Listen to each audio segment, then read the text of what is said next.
Well, I was pleased to see that there was compromise for the unemployment insurance fund, along with expanding the number of essential workers that receive stipends.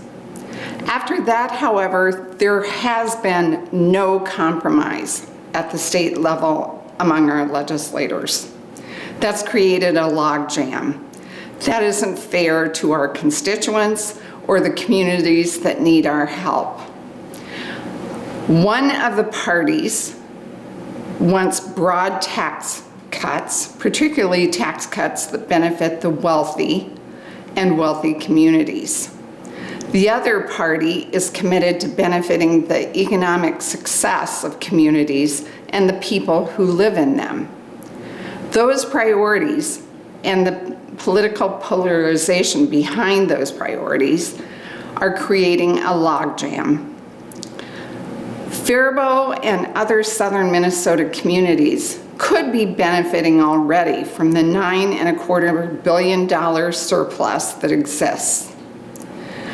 Permanent tax cuts that have been suggested by one party would actually make it so that local taxpayers will have to cover the services that state funding currently provides. We can't have local taxpayers paying more instead of less. The current system makes it so wealthy cities are sharing responsibility for the quality of life in small communities like ours. Our community has a low tax base. Communities like Edina, Osseo, and others, because of how state funding is allocated, are sharing some of the responsibility for services in our community. We want to make sure that continues. I will passionately advocate for the needs of southern Minnesota communities. Thank you for the question. It was kind of a nightmare the last 2 weeks. There weren't any compromises being made. Basically, they wanted to do a tax bill, but ended up being more spending and more government employees.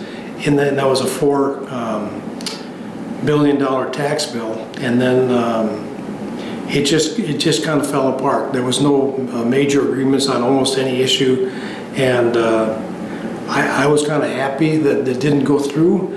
I'd rather do nothing than do the wrong thing. So in my opinion, that worked out well, and we can come back next year and we can fix all the problems that we didn't get a chance to fix this year, and I'm looking forward to that very much.